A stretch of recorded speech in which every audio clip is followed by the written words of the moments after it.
Welcome to another episode of Mud, Dust and Gears, covering the Northern Region Cross Country Racing Championship Series. Brought to you by DIY Depot Freiburg, Diep Civils, BB Motor Group, Zelco Motors and Aura Off-Road Alley.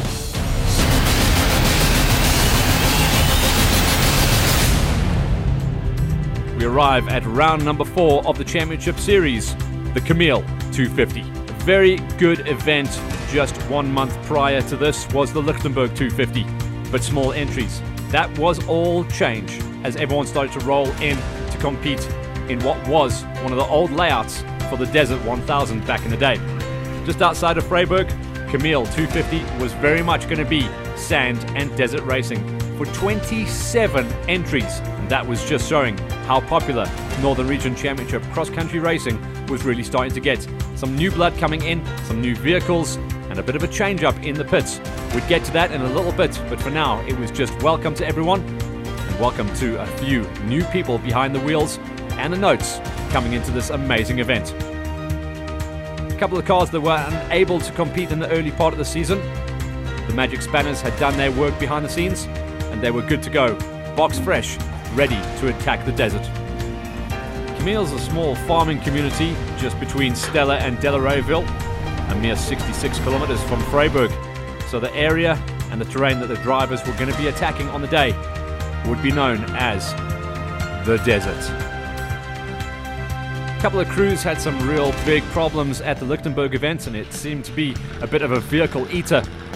Well, this was going to be more than a challenge for the people that were looking to walk away with championship glory. In the early part of the day, it was all smiles, if not a little bit of nerves coming into play, as all the crews went through documentation and registration to get themselves ready for the event. After that, it was just line up and go through a quick driver's briefing. Mike Kinnear was on hand to take the drivers through the rule book and make sure that everyone was playing the game. Of course, the Northern Region Championship races under MSA rules, that's Motorsport South Africa. After that, it was just a quick run through of all of the presentations from the previous event, and awards were handed out from the Lichtenberg race, where a couple of people got some goon events as well, some goon trophies, but everyone who was on point and was in it to win it were going to be right there. The X777, of course, we saw the demise of the diesel-powered Ford at the previous event, and we will be seeing some new blood coming to the fore. Dean Bradbury stepping out for the first time of the side-by-side and into the big buggy, picking up an ex-former championship winning car to race in the specials. On the map, the drivers would have to go out from base camp around about 12 kilometers to pick up on the start of their time trial prologue. That would be a 26-kilometer run to give the drivers, crews, cars and spectators a look and feel of how the rest of the day's racing was going to be running.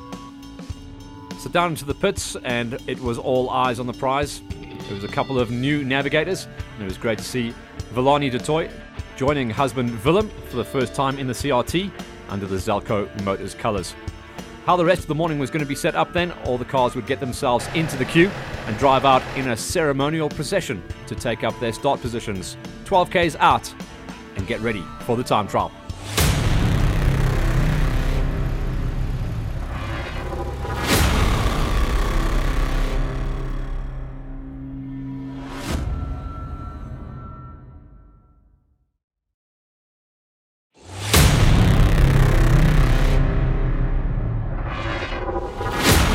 Welcome back to Mud, Dust and Gears as we bring you coverage from round number 4 of the Northern Region Cross Country Championship Racing Series, the Kameel 250, brought to you by DIY Depot Freiburg, Diep Civils, BB Motor Group, Zelco Motors and Aura Off-Road Alley.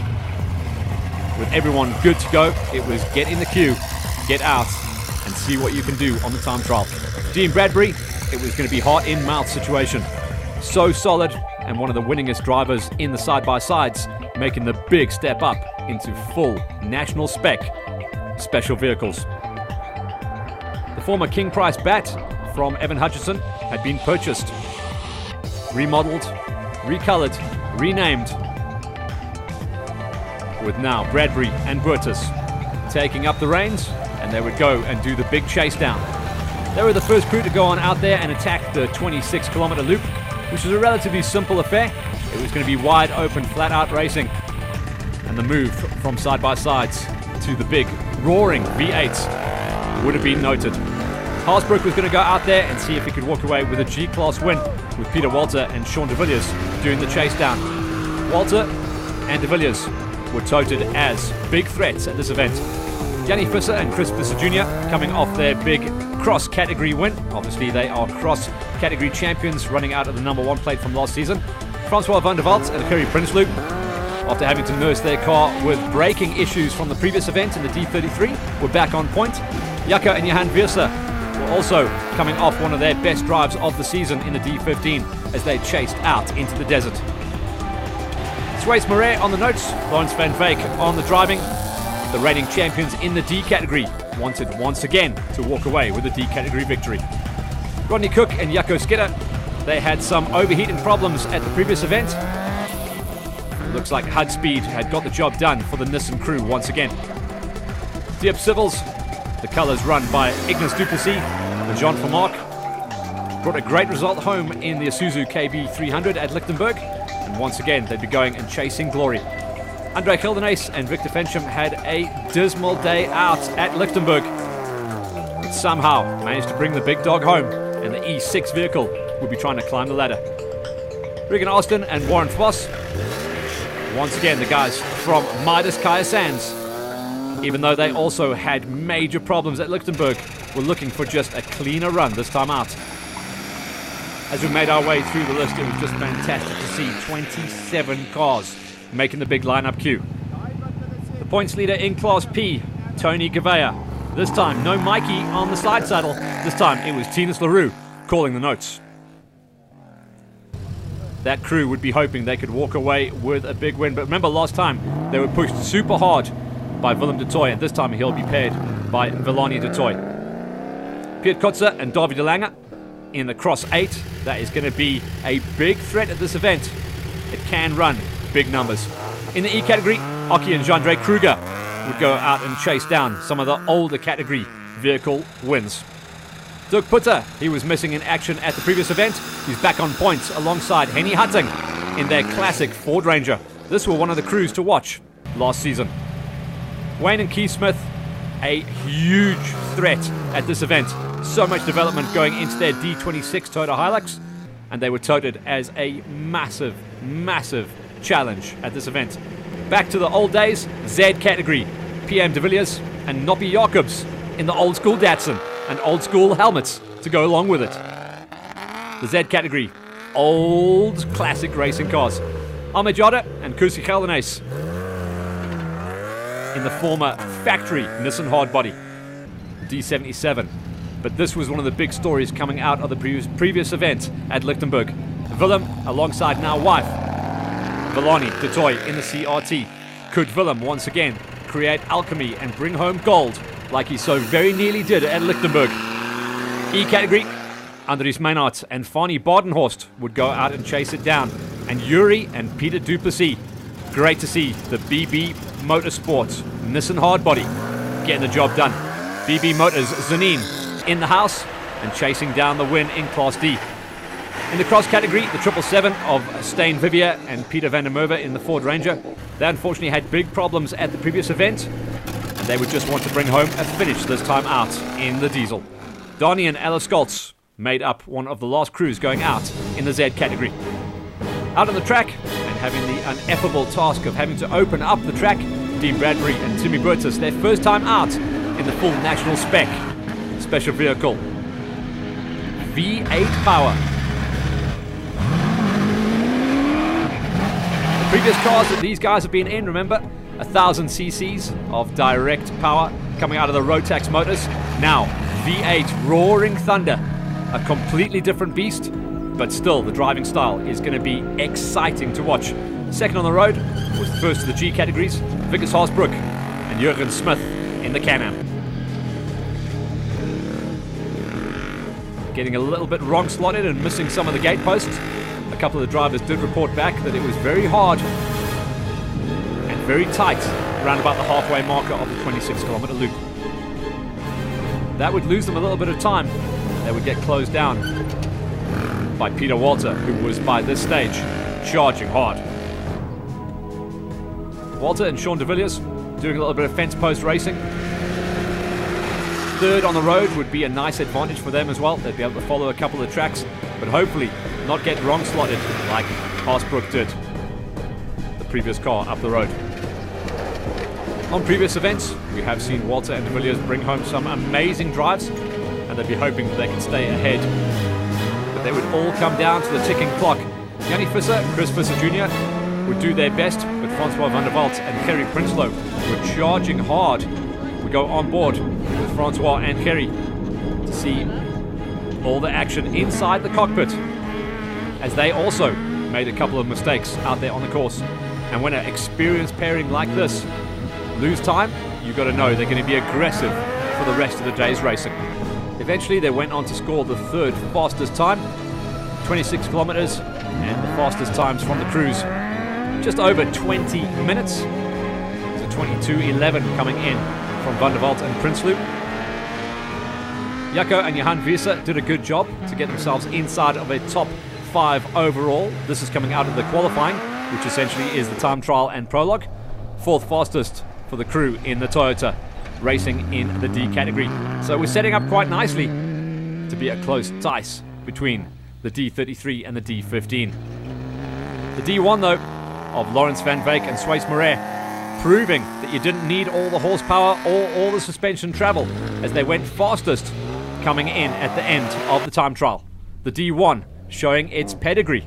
But remember, out onto the big loops of racing later on in the day, it was going to be a different story. Often you'll see the D categories and the E categories throw down some big giant killing times. Rodney Cook and Jaco Skidder in the E14 also showed true class. A 10th place drive overall, and third in the Class E's for the Nissan Hardbody. Really starting to enjoy each other's company in the cockpit. Rodney Cook on the wheel and Jaco Skidder, son of Gerard Skidder, knows exactly how to get the job done on the notes. The Isuzu KB300 of Ignis du Plessis and Jean Vermaak did a nice job to get themselves up into 7th place, and they are truly becoming a classy racing squad. 7th fastest overall, 2nd in the ultra competitive Class E's. But a huge story coming out of the prologue was 2nd fastest and pole position in Class E's for the butter smooth driving of André Gildenes, and no nonsense note shouting of Victor Fincham. 2nd fastest for a Class E just shows how tight and tech the 26 kilometer run was. That would change though out onto the big course, but a nice way to dust off their problems that they had in Lichtenberg for Gildenes and Fincham. Regan Austin and Warren Voss had problems on suspension and on overheating, where the car was pretty much going into limp mode the whole way through the event at Lichtenberg. So the D16 was just wanting to come home with a nice, clean, no problems run. Just squeaking their way into double digits, 11th fastest overall for Regan Austin and Warren Voss in the Midas Kaya Sands vehicle. Diedrich and Rickers Hutting kept their noses very clean at the previous event in the D67. They also had suspension and overheating problems. A tight turning circle there for the Ford Ranger would have slowed them down ever so slightly. They did a good enough job though, just to squeak their way inside of a top 12 with a 23.53. Tony Gavea missing Mikey on the notes. This time it was Tinas LaRue shouting directions in the CRT. The guys that are trying to cling on to their championship points lead.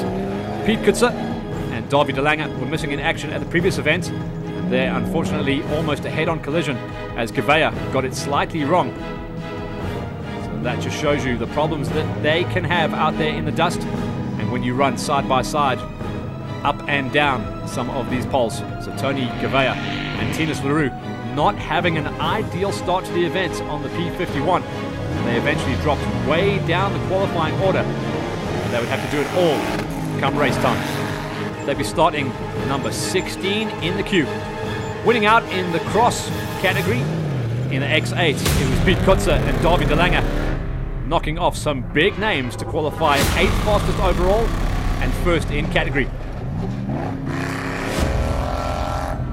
Join us after the break for another 220 kilometers of desert racing action from the Kameel 250.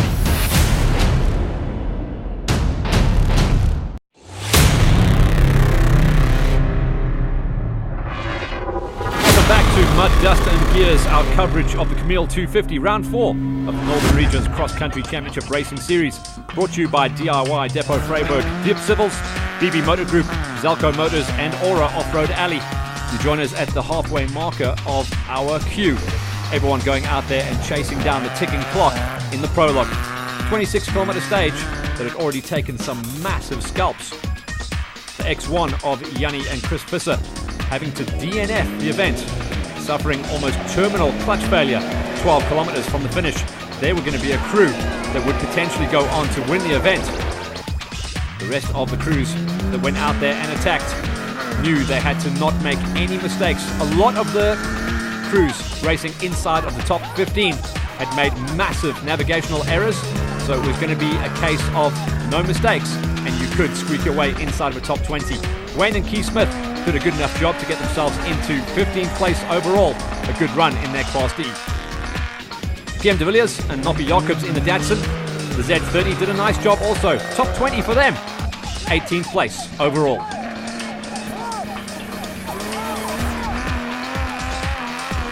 Gotta love the Z categories when they come out to play.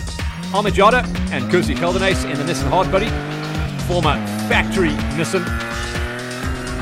This is what Janil de Villiers raced before he got picked up by the factory VW squad and went over and beat the best in the world at the Dakar back in the day. The D77 did a nice drive though to get themselves into top 20 overall. A 26.06 showed that they had made some mistakes out on the track though. The new husband and wife parent of Willem and Villani de Toy. For Villani, her first time on the notes, she was doing a sterling job. She helped Willem bring home the P17, top 5 overall and first in Class Ps, putting massive daylight between themselves and Gavea, who had their massive navigational problems on the track. Andries Maynard and Fonnie Bardford Ranger E11 did a sterling job to find single digits, 9th fastest overall and 8th in Class E. That was a nice run to set them up for the rest of the day's racing. The crews had to do a lot of, as we call it, fence post racing to find their way back into the pits, and after that it was all about spinning the spanners and getting the cars ready for their attack. 220 kilometers of racing still remained after the prologue. Yuri and Peter Duplessis in the Nissan Hardbody in the BB Motors Zanine colours. Great to see the D5 climbing the ladder.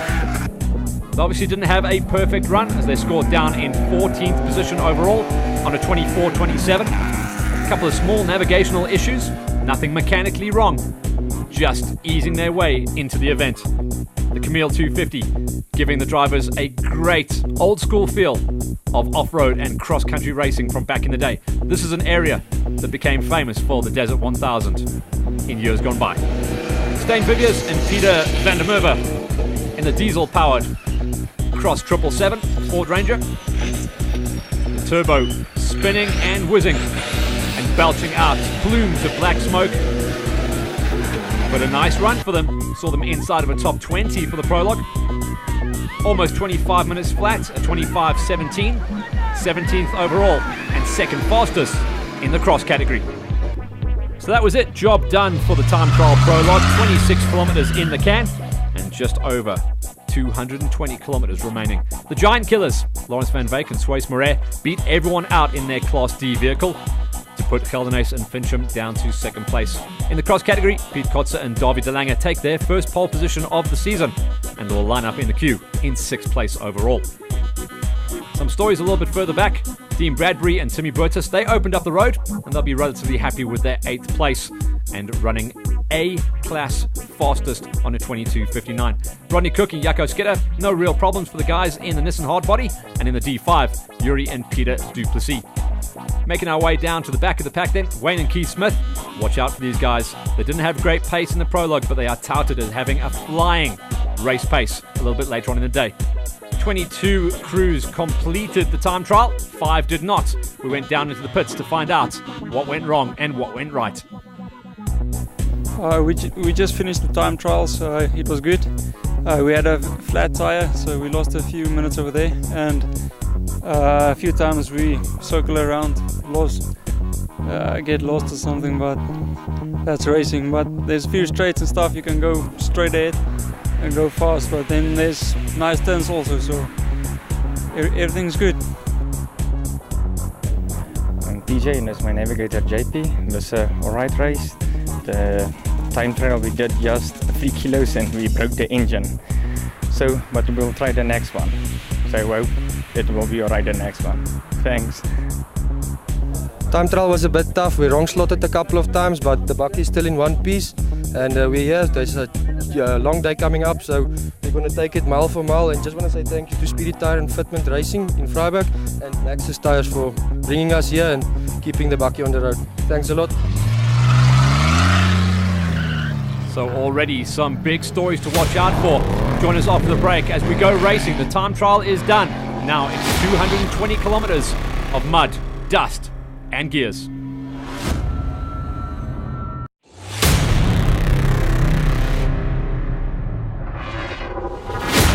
Welcome back to Mud, Dust and Gears, our coverage of the Kameel 250, round 4 of the Northern Region Cross Country Racing Championship Series. Brought to you by DIY Depot Freiburg, Dip Civils, BB Motor Group, Zelco Motors and Aura Off-Road Alley.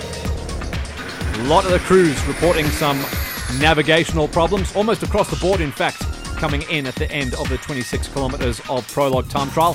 That would of course set them up as they go out and do the big chase into 2 laps of just over 110 kilometers. Dean Bradbury had been relatively comfortable. He'd been the first car to go out and open up the road. Once again, running in a full invitational Class A national spec car. He would have the ineffable duty once again to open up the track and find the way forward for the rest of the crews. This would put him in a good situation though, as in just over a month's time, he would be going out and competing in the Toyota Desert 1000 across the border in Botswana. So this was getting himself used to the car. The car has won multiple championships, and Dean Bradbury and Timmy Burtis will be trying to keep their noses clean and bring the car home, so there wasn't too much prep on the vehicles going forward into the big event in just over a month's time. Lawrence van Beek and Swace Moret had done an incredible job to put themselves in pole position, beating out some massive names along the way. And they were in an incredible spot as well. With a nice gap up the road, they shouldn't really have been catching up on the big roaring V8 ahead of them, meaning that they were going to have clear air for the most part of the day. Andre Geldenhuys would be chased down quickly by Francois van der Walt and Kerry Prinsloo. A pass was made early on, and then the rest of the early kilometers, certainly for Geldenhuys and Fincham, were going to be staring into the abyss of dust. These shots told us exactly how the rest of the day's racing was going to be going. So Francois van der Walt and Kerry Prinsloo early on got themselves up into 3rd place and set about the task of chasing down Lawrence van Beek and Swace Moret. They had a good shot at it. They had to be very aggressive in the early laps. Jaco and Johan Wieser also staring headlong into mountains of dust. A very tight technical section of a lot of bush for the guys to get themselves into the zone. It would be later on in the lap where they got to really stretch their legs. Willem and Villani de Toy, we'd be watching them with bated breath after they came in after a strong top 5 qualifier. And Villani de Toy on the left, Willem on the right. Making sure she's on the right page. And she did an incredible job to get Willem right there on point. Ignis du Plessis and Jean Vermaak in their self-built Isuzu KB300 were just following wheel tracks for now until the track opened up and they could consider making the big pass. Very difficult conditions early on for everyone to deal with. Andries Meinhardt and Fani Badenhorst. Remember, there was no 2-minute dust gaps like a lot of the other events run. This was true racing. So if you qualified 5 seconds behind the guy in front of you, you set off 5 seconds behind the guy in front of you. Or in this case, no seconds behind. Cook and Austin would be doing a little bit of tag teaming in the early days, and Cook would have to be super aggressive early on so that the pass was not made. You did not want to be following dust. It was not the place to be. Austin and Foss would have to wait for the track to open up before they could really start thinking about moving forwards. The queue of drivers would all roll on out there as we got ourselves into the 22 scoring and timed cars that completed the prologue. After that, we turn our attention to the cars that unfortunately either didn't qualify or couldn't even make the start, and there were some high attrition rates early on. We'd pick up on the stories a little bit later on into the race, but for now, everyone who kept their noses clean would be getting the job done. The Smiths would be chased down by Tony Gouveia and Tinas. Remember, the CRT had some massive navigational problems, dropping them down to 16th place, and they were more than desperate to make a pass early on against Wayne and Keith Smith. For now, though, it was going to be the Smiths that held station, and the CRT would just be sucking dust. And spare a thought for the CRT as well. No windscreen on that car. All that dust, all that roost coming straight into the cockpit. Stan Vivier still doesn't sound like that diesel is loving life. It's going to be a development process with the former national spec car. It was only 1 year or even half a year that the national guys ran the diesel, and to stay competitive they decided to go back to petrol and turbos. In the G category, Peter Walter and Sean de Villiers would be really charging hard to try and get themselves up there. In the tight stuff, the side-by-sides are able to make some unreal passes, able to fit through smaller gaps than the bigger special vehicles or production vehicles that they race on the same track as.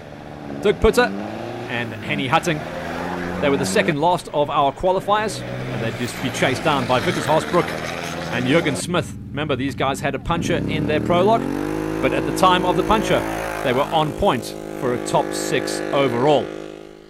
Then again, we're into racing scenario now with very tight dust gaps, and it was going to be a challenging first 100 kilometers before they came back into the pits to see how high they'd climb the ladder.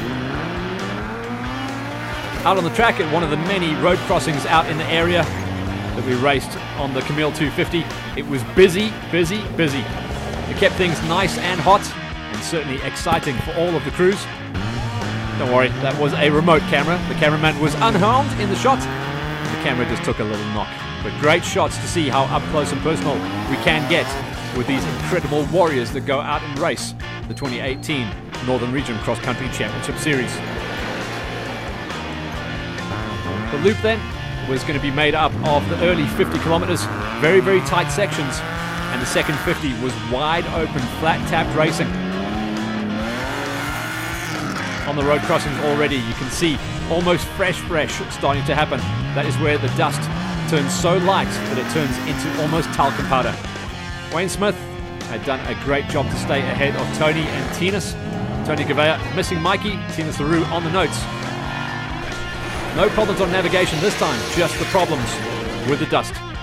Looked like the back end of the Ford had some shock issues. They tried to run very soft suspension setup to try and get as much traction as they could on the diesel-powered Ford. The Z30 of PM de Villiers and Noppie Jacobs in the Datsun were just out there having an absolute jewel of it, trying to bring home a top 20 finish overall and a win in the Z-Class. Their competitors, Thomas Hodgman and JP Strauss, unfortunately did not make the lineup after mechanical problems held them back in the prologue. Out front, it was all about Dean Bradbury and Timmy Burtis doing an incredible job for all of the rest of the crews, opening up the track nicely as they unleashed the V8 powered National Spec Bat. And just to think that that crew had nearly no testing time in that vehicle as they make the big switch across from side-by-sides to the big specials. Lawrence Van Wyk and Swace Moret, no dust up the road for them, so it was clear that Bradbury was a long way up the road and not kicking out any dust, meaning that vision was absolutely perfect for them. Third place, Francois van der Walt and Gerry Prinsloo was doing a nice job, as was Andre Geldenhuis, backing in the Toyota Hilux nicely and trying to walk away with a second place in Class E. The hard pack sections proving a little bit testing for them. Duplessis and Jean Vermaak were also trying to chase down a podium. They would have some challenges later on in the day to try and climb the ladder even higher. Staying inside the top 5 was the leading Class P of Willem and Villani de Toy as the race started to settle itself down in the wide open sections.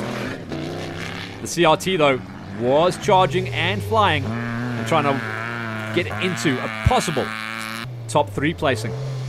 Aki and Jean-Andre Kruger also trying to put themselves in a position to try and chase a top 3 in Class E. For now, they were sitting inside of a top 15 in the overall classifications. In the BB Motors Zanin colours, Yuri and Peter Duplessis had a good first run, but they were getting closed down by the Smiths. Wayne and Keith were in a solid position as they gapped Tony Gavea and Tinas LaRue. The Smiths had set some of the fastest splits in the first 50 kilometres, and we were watching to see how high they could really climb. Air horns blowing. That's Peter Walter catching up and catching quickly to make the pass on the 777 of Stijn Vivier and Peter van der Merwe. The diesel just did not sound like it was coping nicely in the dust. Remember, the turbos on those diesels really need to breathe clean air, and it just wasn't getting it. Dirk Putter and Henny Hutting staying out of trouble, on point for a top 5 in Class E category. HUD Racing's Rodney Cook and Jaco Skidder with some clever modifications. Please note the mesh on the front end there. That is to keep as much of the dust out of the radiator so the car can breathe. That crew had some braking issues in the prologue. The braking issues unfortunately still haunting them in the first lap of racing. Vickers Haasbroek and Jurgens Smith, they'd had a good job as well. Remember, they started right at the back of all the official starters from the prologue. They had to make some big passes early on to just try and climb the ladder. They'd made the pass already on Ahmed Jada and Kursi Gelderhuys in the MJ Cleaning Services Nissan Hardbody. What looked like it was going to be a Cinderella story and a perfect day in the A88, Dean Bradbury and Timmy Burtis started to have some major issues. Wrong slotted and falling into a major hole. This would be the undoing of the vehicle. The crew had to get out, and damage was caused to the car. There was no coming back from this. The race win, and the perfect story was over. Timmy Burtis did some sterling work, flexed his muscles. They eventually got the car out, but they lost a ton of time. The day from this point on was going to be gnarly as they started to make mistake after mistake, pushing way too hard to get themselves back on point. A lot of body panels were missing. In fact, nearly all the body panels were missing by this stage, as they were just tagging every tree along the way. Willem and Villani de Toy were doing a little bit of shopping along the way as they tried to get rid of some of the thorns that had gone into the cab. That would have left a mark as well. They'd have felt that. Meanwhile, look at the story here. Andre Gelderhuys and Victor Fincham had closed in, caught, and were trying to pass Lawrence van Wyk and Sways Moret. Gelderhuys and Fincham were on an absolute tear, looking for one of their best drives of the season so far in the E6. Ignis Duplessis and Jean Vermaak as well could still taste the dust out front, so the battle inside of the top 5 was starting to really heat up. Maynard was trying to become part of the challenge as well. Tony Gavea and Tinas LaRue were also on point to try and salvage their Class P championship, and behind them it was the side-by-sides. Peter Walter and Sean de Villiers, same story for them. Stijn Vivier in the X777 was putting on a show, with Dirk Putter and Henny Hutting catching them up big time. In the side-by-sides, a second place drive at the moment, and he was about to catch some of the rest of the categories. That was Haasbroek and Smith. Rodney Cook and Jaco Skidder still unfortunately just having to limp their hard body home. Major braking problems was holding them back from their true pace. They'd be lucky to walk away with points in the Class E Championship come the end of this one. For Jada and Gelderhuys, it had been a tough weekend so far. Navigational and GPS problems both coming into play on the prologue, and unfortunately just getting a little bit lost in the notes out there on the racecourse, holding them back. Yuri and Peter Duplessis in the Nissan Hardbody, just trying to keep themselves out of trouble. They would be rewarded for keeping their noses clean. The Smiths had had a problem hitting a gate post hard and losing power steering at this point. They were still in the race though, but that wasn't going to be the story soon for the D33 of Francois van der Walt and Gerrie Prinsloo. Terminal electrical problems. Day was over, and possibly so too was the championship. They did manage a full reboot of the system, but lost so much time that they were joining the race at the very back of the pack. They would be the last car to complete lap number 1. But as with any champion, they will tell you, you win a championship on your worst day, not your best. The D33 was going to stay out there and try and bag as many valuable points as possible. As was the case at Lichtenberg, come the end of lap number 1, there was a new race leader. Willem and Villani de Toy had ploughed the field from their 5th place in the prologue, and for the first time heading into the pits had clear air. Now they were going to see if they could hang onto it and possibly walk away with their first ever regional championship win. Lawrence van Beek and Suisse Marais had also kept themselves clean in 2nd place, but had been forced hard in the last 20 or 30 kilometers of the loop by Andre Geldernees and Victor Fincham. That pairing were on an absolute tear, trying to nail down their championship and their first category win of the series. Maynard and Badenhorst were in good nick, as was Peter Walter and Sean de Villiers, who got himself now inside of a top 5 overall and was the leading, as expected, Class G side by side. After real big problems in the morning for the prologue and time trial, and also early navigational problems on the opening lap, the pairing of Gavea and LaRue were in a good position as leaders in the Class P category. Duplessis and Vermaak in the Isuzu stayed inside of a top 10, as did Vickers Haasbroek and Jurgen Smith. This pairing making more passes than anyone else out there on loop number 1, having started in 22nd place, and we're now inside of a top 10. Dean Bradbury and Timmy Burtis hemorrhaging body parts the whole way around the rest of the loop after making their problems, dropping into the ditch with a little bit of a navigational issue. Were on an absolute ripper, trying to claw back as much time as they possibly could. The pairing that opened up the track, though, was still in the race, and that's what it's all about in cross-country racing. Join us after the break to see who walks away with the win from round number 4 of the Northern Region Cross Country Championship Series 2018, the Kameel 250.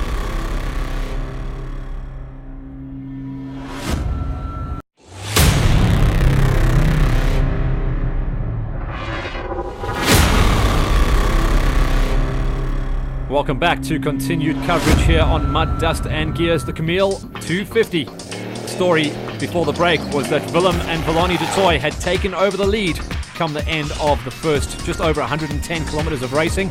Clear air. Now they just had to hang on and desperately not make any mistakes to stay out front. They were on for a category win, but what they desperately wanted was to see the checkered flag before anyone else. Their closest threat was Van Beek and Marais, second wheel and first of the Class Ds. One of the stories in the early part of the race, after qualifying in 4th place, was Jaco Wiese rolling his Toyota Hilux 20 kilometers from the start. That's why he was missing in action and would be a no-show on the scoreboard from here on out. Geldernees and Fincham picked up a rear flat tire that was starting to disintegrate, slowing their pace and causing them major problems, as Francois van der Walt and Kerry Prinsloo were now starting to close in. And the D33 was visibly the fastest car on track at this point. Vickers Haasbroek and Jurgen Smith in the Can-Am stayed inside the top 5 overall. It didn't look like they were going to be closing in on the D33, but they were spectacular to watch. In the tech, they were the fastest car. In the wide open, they were losing time to the bigger capacity engines in the production and special vehicles. Putter and Hutting, after qualifying way down the order in 21st position, were eyeing up possibly a top 5 finish overall. Stijn Vidya and Peter van der Merwe having a much better run of it than they did at the previous event at Lichtenberg. And the diesel-powered, former factory racing Ford Ranger was on for their best drive of the year. Aki and Jean-Andre Kruger also eyeing up a top 3 placing in the E category, staying ahead of Cook, who was starting to nurse his Nissan hardbody home with near-terminal braking issues. The problem with cars when they run out of brakes in cross-country racing is that you've got to do all of your slowdown on the gears and try and scrub off speeds. So Cook was doing a sterling job just to stay in the mix. He was staying ahead of Jada and Geldernees, so the Class Ds and Es was still in a nail-biter. Peter Walter and Sean de Villiers had some problems in the early part of lap number 2, but would still stay in the fight and try and close things down on Haasbroek. The The change up and change in the leaderboard was coming thick and fast on lap 2 of the Kameel 250. Peter Walter's demise and late race pace was telling the story that was possibly a puncher that had to get out the car and do some fixing. Some damage on the front right of the Isuzu KB300. Also saw Ignace Duplessis lose out on some time. Tony Gouveia and Tina Saru were pushing on hard. They were going to have to settle for a second in the Class P, but it would still be good for championship points. The Huttings and the Ford Ranger in the D67, after shock and overheating problems at the previous event, were just happy to survive a day in the desert. No livestock problems, although a couple of drivers did report some near misses with them. Yuri and Peter Duplessis in the D5. Great to have the BB guys joining us for our cross-country championship series. And they were on for podiums as well in the D category. Wayne and Keith Smith delivered one of the drives of the day after losing power steering very early on in the race and toughing it out. They had to complete over 150 kilometers of racing with 0 power steering, and that is testament to how strong and athletic these drivers truly are. Out front though, heading to the finish line, Willem and Villani de Toy were about to record their first ever regional championship overall and category win in the CRT, running in the Zalco Motors colours. This has been a huge story for the man that competed in his first ever Dakar on the motorbikes earlier this year. And what a talent we have really received here at Northern Regions Cross Country Racing. Congratulations to the man and wife pairing on taking the checkers after an amazing drive. Lawrence Van Beek and Suisse Moret set up their day with a emphatic drive in the prologue, and from that point on, second place is where they would remain. They probably wouldn't have been worried about the CRT making the pass on them. Second place and win in category was good enough. Andries Meinhardt and Fani Badenhorst came good late on in the day to win out in the Class E's. And they put Fincham back after some late race problems. They decided not to change that tyre that had been dogging them in the last 30 Ks and just limp the car home. It was too late in the day to be spinning spanners. Gildenace and Fincham did a good enough job though to bring it home and make it onto the box with what was left of the back rear axle. Gouveia came home as well. They'd had a tortuous start to their day, but they were going to walk away with second place in the Class P's. Andries Meinhardt and Fani Badenhorst did an incredible drive in the E11 Ford Ranger, 4th overall and 1st in the Class E's. That is an amazing drive. The X777 of Steen Vivier and Peter van der Merwe, they won out in the cross class and 9th place overall for them in their diesel-powered Ford Ranger. Aki and Jandre Kruger in the E3, they did a nice job and they got themselves into what would eventually be second place in the Class E's for their Toyota Hilux and 11th place overall. As always, cross-country racing, it's going to be the last kilometers of the last lap that tell the story of how the day really went. In the E14, Rodney Cook and Jaco Skinner did a good enough job to eventually squeak their way into podium contention. 3rd place with pretty much no breaks the whole way through the event. They just managed to tough it out and bring it home. 10th place for them overall. Vickers Haasbroek looked like he'd settled for second place in the Class G's, but eventually walked away with the G win and took second fastest overall after 250 kilometers of racing. Diedrich and Rickes Hutton in the D category 67 did a nice enough job. 13th, unlucky for some, but that would put them into podium contention for the D class. Dean Bradbury and Timmy Burtis, after losing all of that time in the A88, managed to bring it home in 12th place overall and win out the invitational class for the A's. At least they figured out how to drive the big buggy in the desert, and that was nice driving for Bradbury and Timmy Burtis just to live on and survive. Ignace Duplessis and Jean Vermaak looked like they were going to be finishing a little bit higher, but near-on terminal problems on the car meant they were limping it home with nearly no brakes and almost no drive in the unstoppable Isuzu KB300. They would go on though to bring home a very nice 14th place overall and just miss out on a podium 4th place in the Class E's. Peter Walter and Sean de Villiers, after a late race puncher, slowed them down and dropped them down the order. Still scored 7th in overall and 2nd in Class G. And the drive of the day and the Ironman Award goes to Wayne Smith on the wheel and Keith Smith on the notes. The D26 coming home, no power steering for almost the entire race, and still bringing it home with a rock-solid finish. 15th overall and making it onto the box, third in Class D. They beat out by 5 minutes Yuri and Peter Duplessis in the Nissan Hardbody, and then it was all eyes to the horizon as we picked up on the final finishing vehicle. It was the comeback kids, the D33 of Francois van der Walt and Gerry Prinsloo. They would score 17th overall and, more importantly, 5th in Class D. Points on the plate, and points are what make prizes come the end of a championship.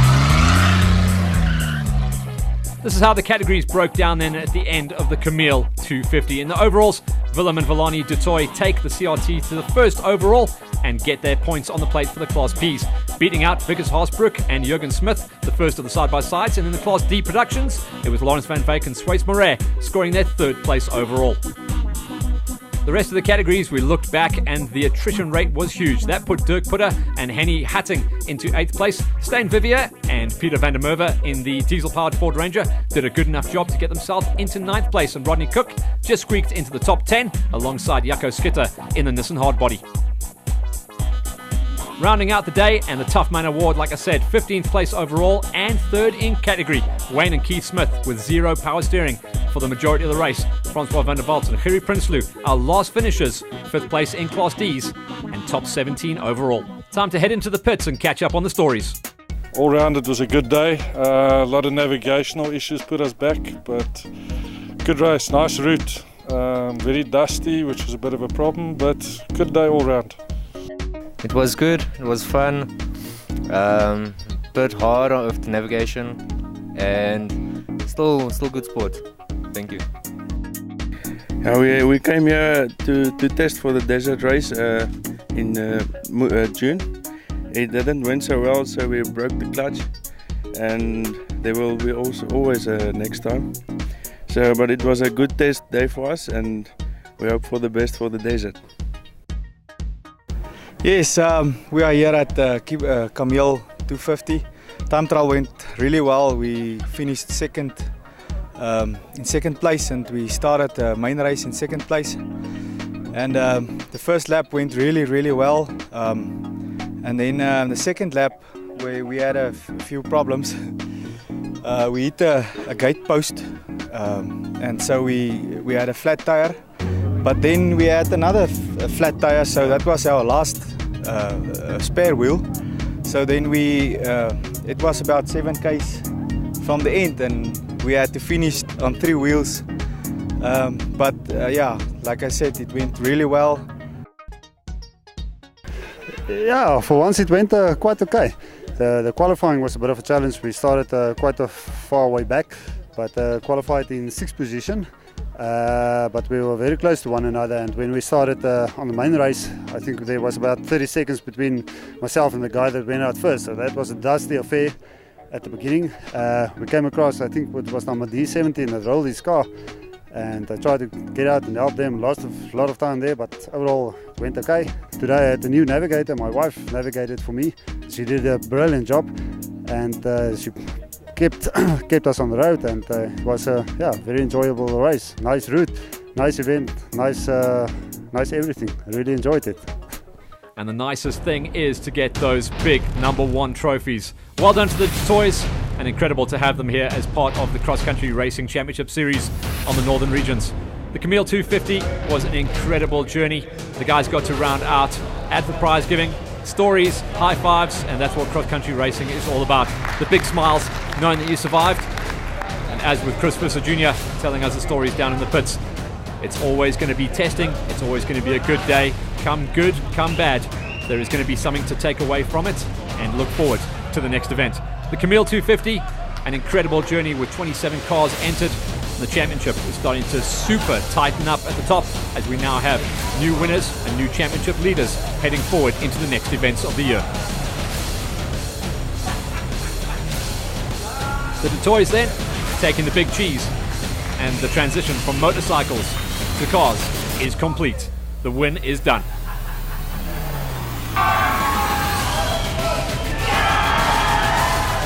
Everyone was super pumped going forward, and a big thanks to DIY Depot Freiburg, Diep Civils, PB Motor Group, Zelco Motors and Aura Off-Road Alley. And before we sign off, a few words from Victor Fincham, the Vryburg Motor Club chairman. On behalf of Vryburg Motor Club, we do just like to thank everybody that was here today, all the volunteers, all the sponsors, all the competitors. It was a lovely race. The feedback we got is excellent.